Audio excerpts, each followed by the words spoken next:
주간 잘 지내셨습니까? 우리 옆에 계시는 분들과 함께 인사 나누겠습니다.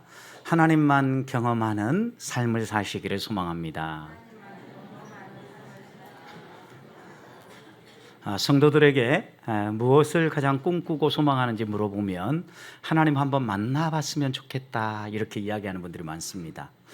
아마도 우리가 하나님을 한번 만나고 경험하면, 체험하면 우리의 신앙생활이 달라지기 때문입니다.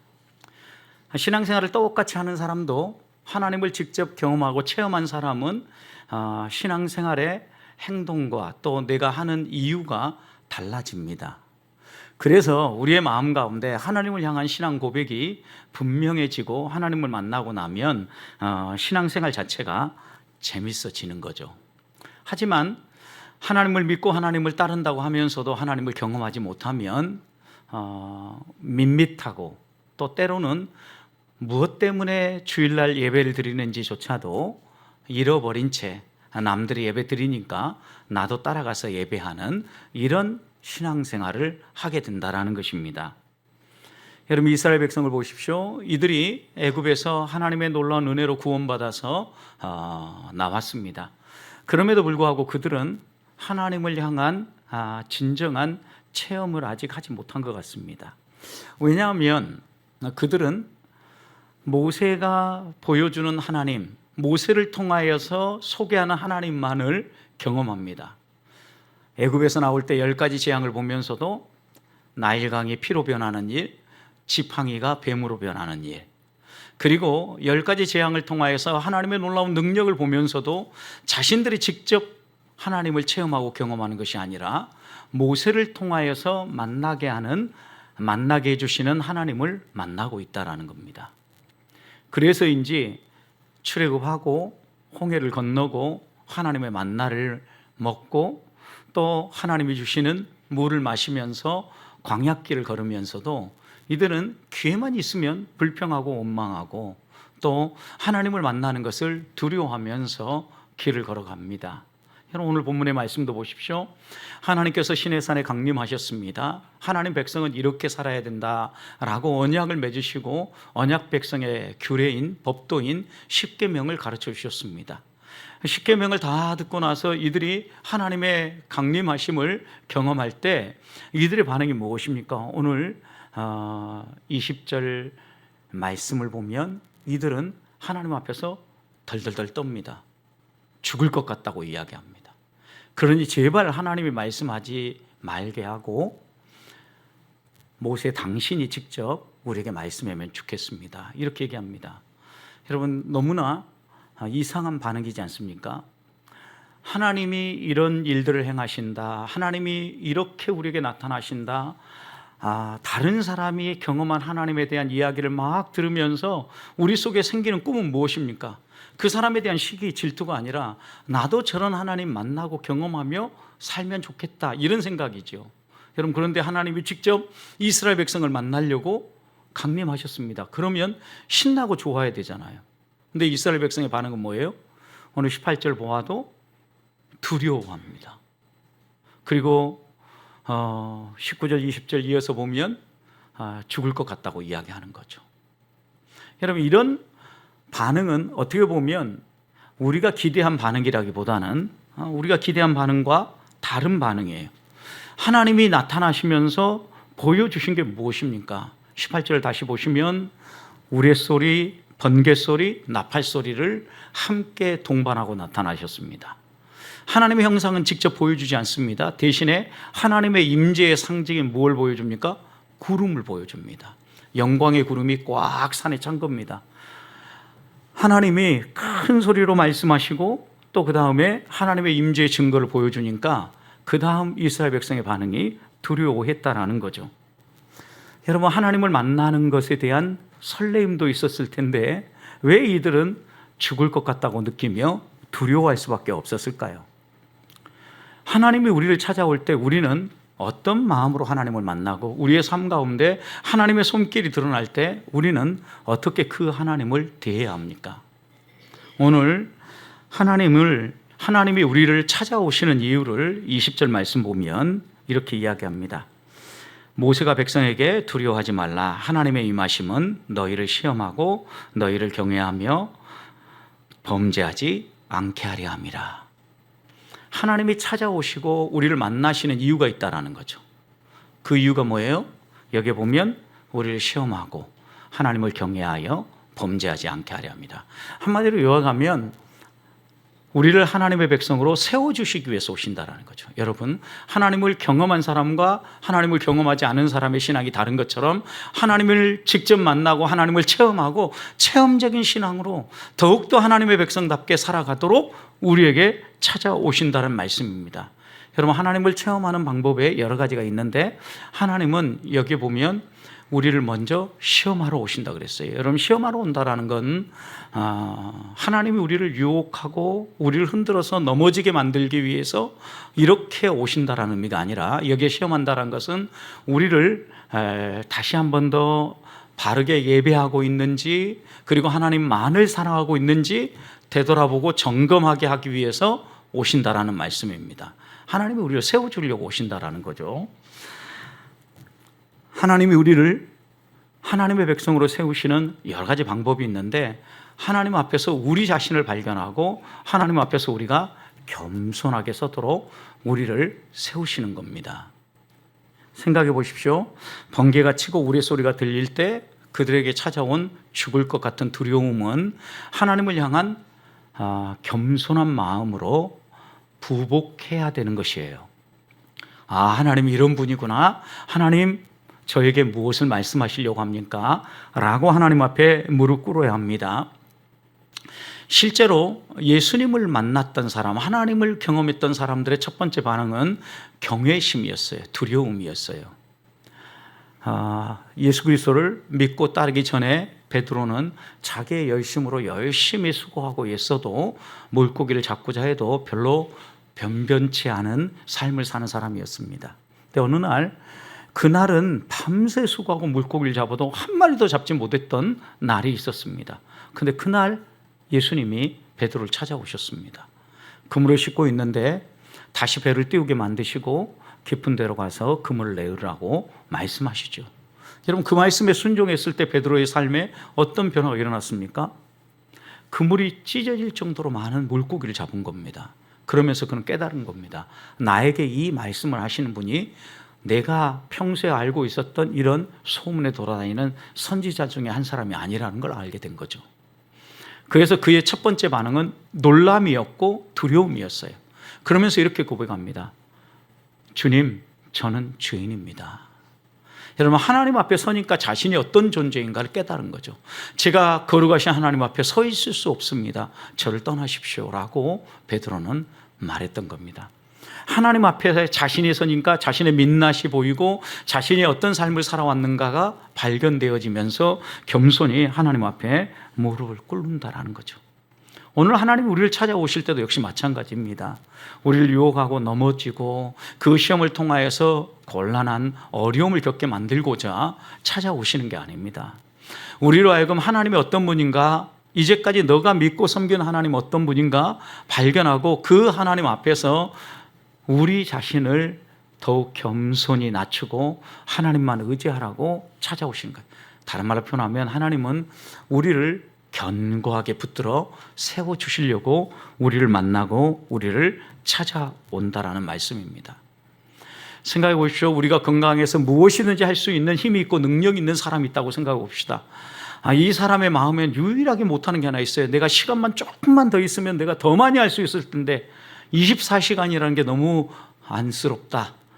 이렇게 생각할 정도로 모든 일들을 하는 능력 있는 사람이 있다고 생각해 봅시다. 근데 그 사람에게 어느 날 갑자기 질병이 찾아왔습니다. 정말 이 질병이 평범한 질병이 아니라 생명을 위협하는 질병입니다. 여러분, 하나님이 이런 질병을 주실 때 이 사람에게 무엇을 말씀하시려고 이런 고난과 이런 아픔과 이런 질병을 주시겠습니까? 이유는 한 가지입니다. 이 사람의 목숨을 빼앗아 가겠다는 것이 아닙니다. 자기만 의지하지 아니하고 이 모든 삶을 주관하고 그에게 건강도 주시고 또 열심도 주시고 또 재능도 주시고 재물도 주시는 하나님이 누구신가를 발견하게 하기 위해서 이런 질병을 때때로 허락하신다라는 말씀입니다. 아무리 내가 능력이 있어도 신이 될 수 없고 아무리 모든 걸 다 할 수 있다고 해도 결국은 아주 작은 바이러스 하나에도 무너질 수밖에 없는 연약한 존재라는 걸 깨우치기 위해서 하나님이 때때로 이렇게 우리를 찾아오신다라는 겁니다. 여러분, 하나님이 우리를 만나실 때마다 그래서 우리들에게 보여야 될 반응이 있다고 하면 경외심입니다. 두려움입니다. 그리고 하나님 앞에 겸손히 무릎을 꿇는 것입니다. 모세를 보십시오. 두려워했던 이 이스라엘 백성과 달리 20절에서 우리 죽을 것 같으니까 이제 당신이 우리에게 얘기해 주십시오 라고 19절 얘기하니까 20절 하나님의 임하심은 이런 의미다 라고 설명을 하고 그 다음 모세는 어떻게 합니까? 이스라엘 백성은 더 멀리 떨어져서 하나님과의 간격을 벌리려고 하는데 모세는 어떻게 해요? 흑암 속으로 하나님 앞으로 하나님 가까이 어떻게 해요? 21절 나아갔다 그랬어요. 여러분, 이게 두 사람의 차이죠. 모세가 어떻게 하나님 앞에 이렇게 나아갈 수 있었겠습니까? 하나님이 어떤 분인가를 알았기 때문에 그런 거죠. 하나님이 우리에게 찾아오시고 하나님이 우리를 만나 주실 때 하나님이 어떤 분인가를 안다면 두려워하고 덜덜덜 떨고 무서워할 게 아니라 오히려 하나님을 더 가까이 하고 하나님이 이것을 통하여 나를 다듬고 나를 세우고자 하시는 손길인 줄 알고 감사하며 하나님 앞에 나아가게 된다는 것입니다. 사랑하는 성도 여러분, 아무리 우리가 힘 있고 능력 있다고 해도 또 우리가 아무리 완벽한 계획을 세우고 모든 걸 진행한다고 해도 우리는 연약한 존재임을 알아야 합니다. 하나님 앞에 서면 보잘것없는 존재입니다. 하나님이 지켜주시고 하나님이 책임져 주셔야 그 인생이 올바로 서고 그 인생이 복된 삶을 살아갈 수 있습니다. 다시 한 번 더 내가 하나님을 어떻게 이해하고 하나님을 만날 때마다 그 하나님 앞에서 어떤 신앙 고백을 하며 살아가는지 점검하면서 겸손히 하나님만 의지하고 따라가는 성도들이 되시기를 주님의 이름으로 축복합니다. 두 번째 20절 이어서 보시면 하나님은 우리를 시험하실 뿐만 아니라 하나님을 얼마나 잘 믿고 얼마나 하나님을 잘 예배하는가 확인하실 뿐만 아니라 너희로 경외하게 하려 합니다 그랬어요. 여러분, 경외한다라는 것은 두렵고 떨림으로 하나님을 바라보게 한다라는 거죠. 어떤 사람에게 하나님을 경외하게 만들려고 합니까? 지금 이스라엘 백성이 어떤 상황입니까? 두려워하고 있는 상황입니다. 두려워 덜덜덜 떨고 있는데 하나님을 경외하게 하기 위해서 그런 두려움을 주셨다라는 거죠. 이 말씀은 이런 의미가 있는 거죠. 이스라엘 백성들에게 두려워하지 말 것은 두려워하지 않고 정말 두려워해야 할 것을 두려워하기 위해서 하나님이 찾아오신다라는 거죠. 여러분, 이런 거죠. 우리는 이 세상을 살아갈 때 무엇을 두려워하고 무엇을 두려워하지 말아야 될 건가 분별하며 살아야 되는데 이걸 잘 분별 못해요. 생각해 보십시오. 하나님을 예배하지 못하고 하나님으로부터 한 발 멀어지면 정말 죽을 것처럼 느껴야 되는데 한 주 예배를 빠져도 죽을 것 같지가 않아요. 성경 안 읽고 며칠 지나도 죽을 것 같지 않아요. 그냥 이렇게 해도 그냥 사는 거구나 이렇게 생각을 합니다. 그런데 수중에 돈이 없고 쌀독에 쌀이 떨어져 가지고 한 3끼만 굶어 보십시오. 그럼 어떻습니까? 죽을 것 같아요. 여러분, 우리가 진정으로 두려워해야 될 것을 두려워해야 되는데 두려워할 것은 두려워하지 않고 두려워해야 될 것은 두려워하지 않는다라는 거죠. 여기에 문제가 있는 거예요. 하나님이 우리에게 분명히 얘기하는 것은 하나님을 경외하라는 것은 이런 말씀이에요. 두려워하지 말 것들은 내려놓고 너희가 정말 두려워할 것은 하나님 한 분뿐이다 이렇게 얘기하는 거죠. 여러분, 생각해 보십시오. 아무리 소리가 크다고 해서 두려워하겠습니까? 소리가 크고 아무리 어마어마한 광경이 펼쳐진다고 해도 모세 보십시오. 두려워하지 않잖아요. 그런데 왜 이스라엘 백성은 죽을 것처럼 덜덜덜 떱니까? 여러분, 이런 말씀을 떠올려 보면, 이런 말을 떠올려 보면 금방 이해가 되는데 도둑이 제 발을 저리는 겁니다. 하나님 앞에 덜덜덜 떠는 이유는 뭡니까? 내가 누군지 알기 때문에 떠는 겁니다. 이 하나님의 거룩하심과 이 하나님의 위대하심, 그리고 가득한 구름, 가득한 연기 속에 임재하신 하나님의 영광을 보면서 나의 부정하고 죄 많고 허물 많은 삶이 보이는 거죠. 그러니까 어때요?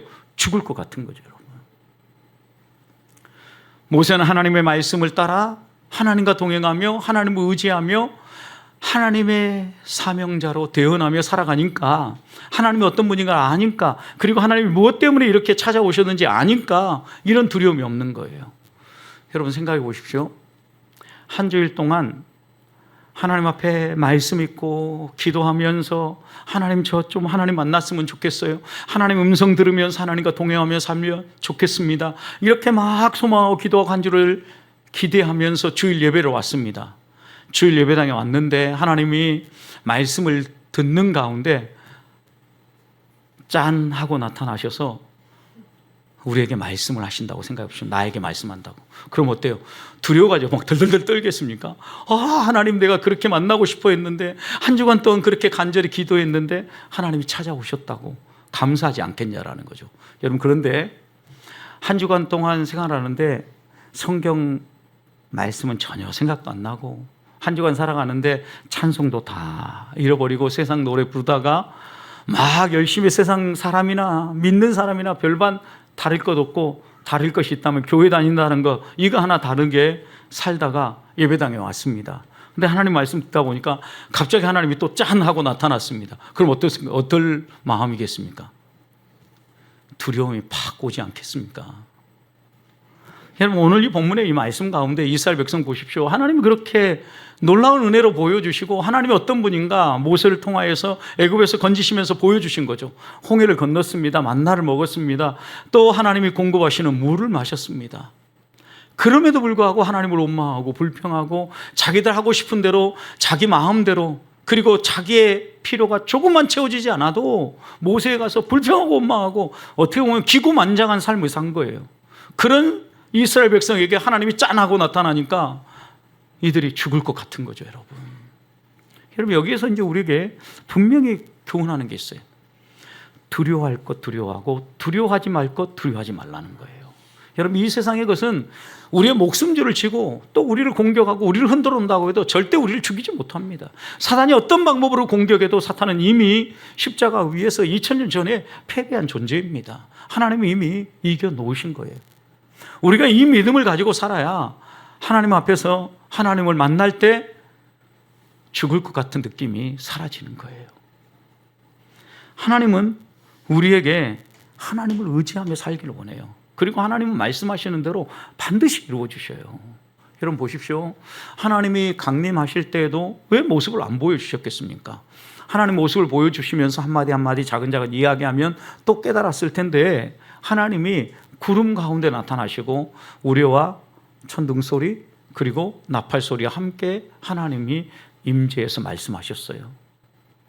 이것은요, 여러분 오늘 본문 뒷부분인데 22절 23절 보십시오. 여호와께서 모세에게 이르되 너는 이스라엘 자손에게 이같이 이르라. 하나님이 모세에게 이야기하는 거예요. 내가 하늘로부터 너에게 말하는 것을 너희가 스스로 보았으니, 하나님이 말씀하는 걸 본 거죠. 이들이 너희는 나를 비교서 은이나 금으로나 너희를 위하여 신상을 어떻게 하여? 만들지 말아라. 십계명에서 이미 말씀했잖아요. 하나님만 섬겨라. 형상 만들지 말아라. 우상 숭배하지 말아라. 이렇게 얘기했는데 하나님이 나타나시면서 하나님 형상 쫙 보여줬어요. 그러면 또 그 형상을 따라 만들고 이분이 우리를 인도하신 하나님입니다. 이렇게 할 거 아니냐 이거죠. 하나님은 한 집 가지고 두말 하신 분이 아니라는 거죠. 말씀하신 대로 우리가 살아갈 수 있도록 모든 걸 배려한 거예요. 그러니까 하나님이 그의 모습을 보여주지 않는 데는 나름의 이유가 있는 거죠. 여러분, 하나님은 우리를 만나실 때는요, 이렇게 하나님의 뜻과 계획에 따라서 우리에게 주시는 말씀을 따라서 철저하게 우리를 만나주시고 우리를 세우고자 하시는 겁니다. 사랑하는 성도 여러분, 한 주간 살아갈 때 우리의 육체를 위협하는 사탄을, 이 세상을 두려워하지 마십시다.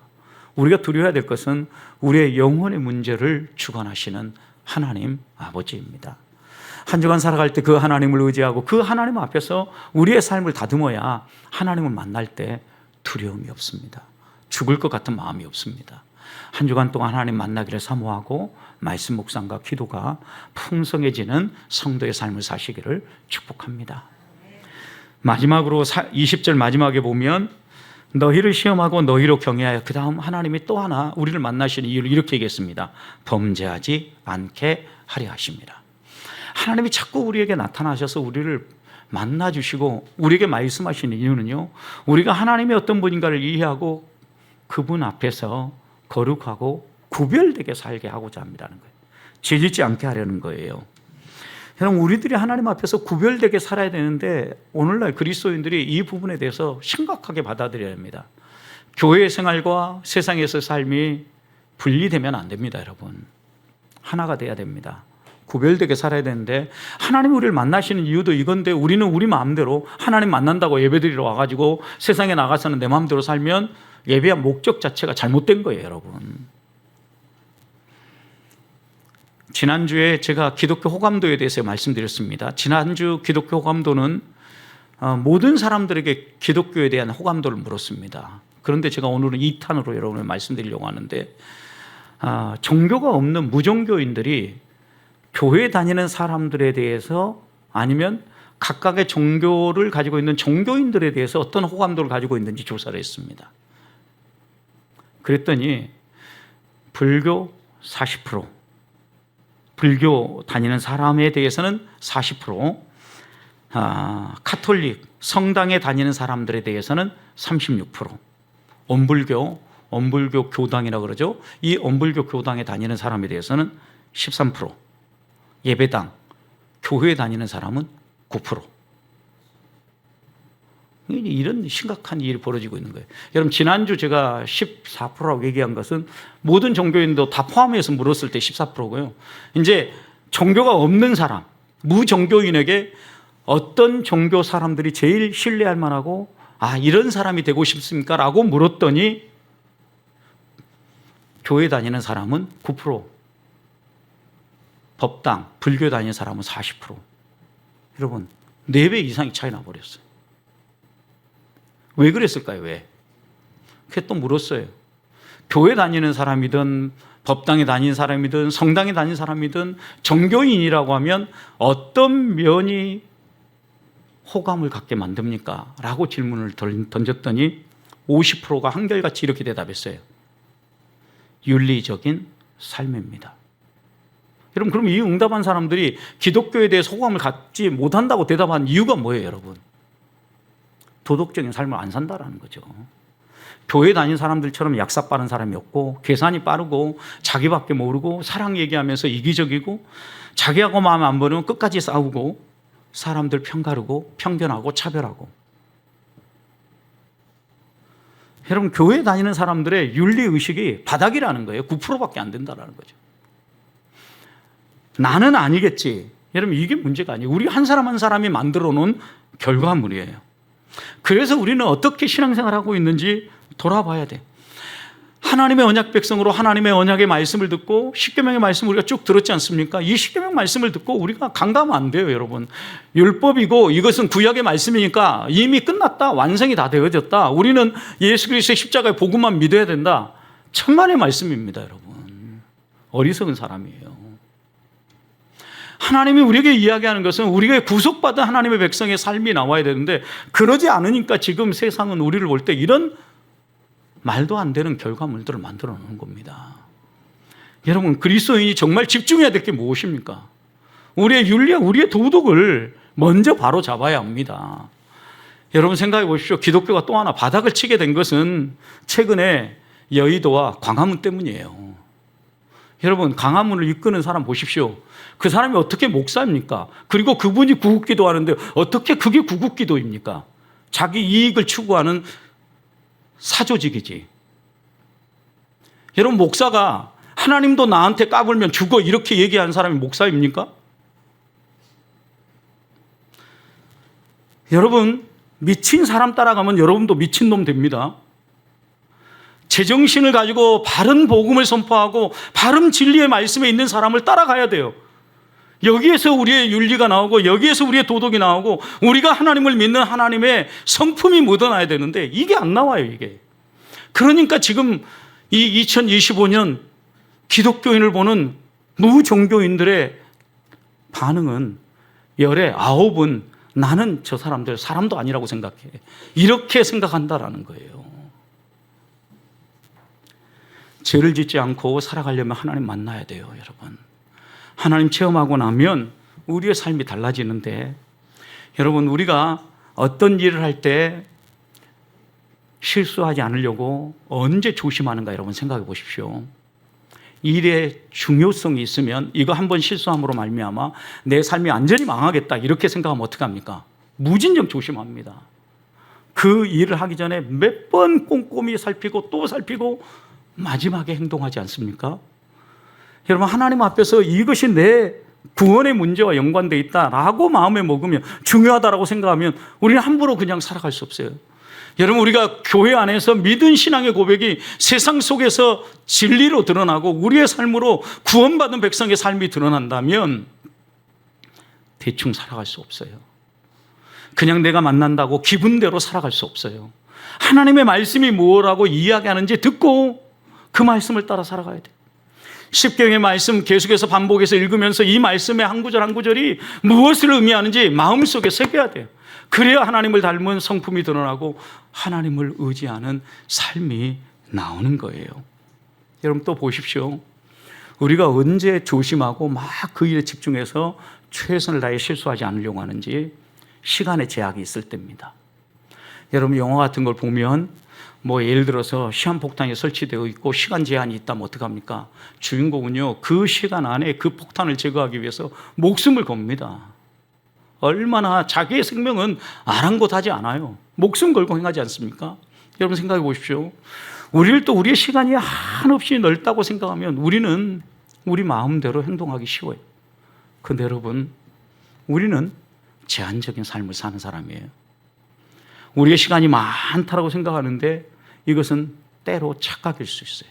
왜냐? 하나님이 언제 데려가실지 그 누구도 내일을 장담할 수 없기 때문입니다. 하나님이 오늘이라도 부르면 하나님 품에 안겨야 되는 게 우리예요. 여러분, 그래서 우리들은 시간에 제약을 받는 존재라는 사실을 놓치면 안 돼요. 오늘을 놓치면 내일이 없다라고 생각해야 성도의 바른 삶이 나오고 죄지지 않는 삶이 나오는 거예요. 여러분, 죄를 지으면서도 오늘 이렇게 살고 내일 회개하지. 여러분, 다이어트 실패의 가장 큰 이유가 뭐라고 합니까? 오늘까지만 잘 먹고 내일부터 하지. 여러분, 그 사람 반드시 다이어트 안 되는 거죠. 여러분, 신앙생활도 마찬가지예요. 오늘까지 내가 양보하고 내일부터 하나님 잘 믿어야지. 천만의 말씀이에요. 그 신앙 올바로 잡기 어렵습니다, 여러분. 하나님 앞에서 우리들이 살아갈 때 놓치지 말아야 할 것은 내 시간이 그렇게 많지 않다라는 걸 항상 인식하는, 이걸 가르쳐서 성경에서는 뭐라고 그러냐면 종말을 기억하며 사는 사람이라는 거예요. 모세는 이런 삶에 대해서 너희의 나를 계수하며 살라 이렇게 얘기한 거예요. 하나님 앞에서 우리의 끝이 있다는 걸 기억하면서 우리의 남은 날이 얼마나 될까 생각하면서 하나님이 원하는 게 무엇일까, 그 일을 위해서 우리의 삶을 드리며 헌신하며 살아가라는 당부의 말씀인 겁니다. 그래서 우리의 믿음의 선배인 청교도들, 그리고 칼빈주의를 주창하고 하나님 앞에서 바르게 살고자 애썼던 사람들이 모토처럼 자신의 삶에 정말 놓치지 않고 되새겼던 표가 무엇입니까? 하나님 앞에서입니다. 내가 하나님 앞에서 살아간다라는 코람데오의 정신을 그들은 항상 기억했던 거예요. 여러분, 죄 지으려다가도 하나님이 지금 나를 보고 계신다, 이 의식이 내 마음에 들어오면 어떻습니까? 당장 멈춰서고 경건하게 사는 거죠. 하나님이 나를 만나시려고 내 앞에 와 있어 라고 하는데도 막 당당하게 떳떳하게 죄 지을 사람 어디 있겠습니까? 여러분, 정말 그리스도인이라면 그러지않아요. 그렇게 살지는 않지 않겠습니까? 우리가 하나님 앞에서 그렇게 살려고 하면요, 항상 하나님 의식하고 살려고 하면요, 우리의 마음속에 말씀이 자리하고 있어야 됩니다. 신학교 다닐 때 설교를 가르쳤던 선생님은 사탄은 부단히 우리를 공격하고 우리를 흔들고자 찾아온다라는 겁니다. 그래서 이런 사탄의 공격에 대해서 우리가 막아서기 위해서는 우리 마음 속에, 우리 머릿속에 하나님의 말씀이 항상 떠올라야 된다라는 거예요. 여러분, 지난 그 경상도 산불 때도 여러분, 산불난 마을을 지나가기 위해서 불자동차가 갔습니다. 소방차가 갔는데 한번 뿌리고 나서도 지나가 안 되는데 다시 물을 뿌리려고 소화전에 가서 물을 보충하려고 하고, 그 주변에 어디에 그 치수전이 있는가 물을 보충하려고 했더니 전기도 끊어지고 치수전에 물을 채울 수 없었다는 거예요. 그래서 결국은 물을 채우러 어디로 갑니까? 시내로 다시 간 거예요. 시내 갔다 오니까 어땠어요? 홀라당 다 타버린 거죠. 시간이 그만큼 중요하다는 얘기예요, 여러분. 급한 일이 생기면 여러분 사단과의 전쟁, 이 죄와의 싸움도요, 시간 싸움이 있을 수 있어요.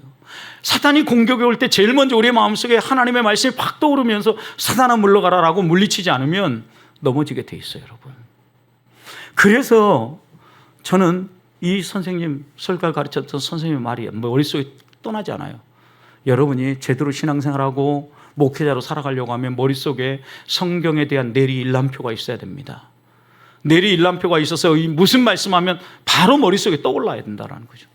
여러분, 우리는 아무런 생각 없이 그냥 성경 읽고 반납하고 그 다음 하나님의 말씀 한번 듣고 끝나고 지나가 버립니다. 그러니까 우리의 삶에 하나님 백성다운 법도가 살아나지 아니하고 소위 말하면 세상 사람들이 보기에도 윤리, 도덕, 의식이 없는 사람처럼 보이는 겁니다.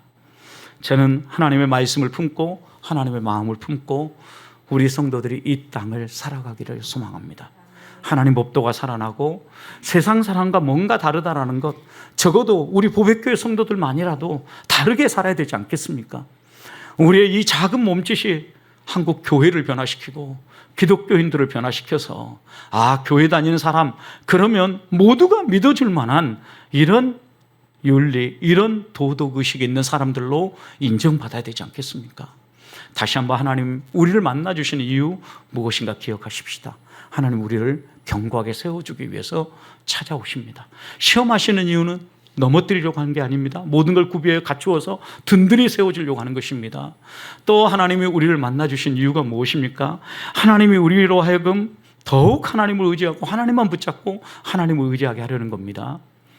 두려워하지 말아야 될 이 세상의 것 내려놓고 진정으로 들어와야 될 하나님을 의지하게 하려는 것입니다. 또 하나님 우리를 찾아오시는 것은 죄짓지 않게 하려는 것입니다. 이 하나님이 우리가 믿는 하나님인 줄 알고 한 주간 하나님 앞에 구별되게 살아가는 성도들이 되시기를 주님의 이름으로 축복합니다.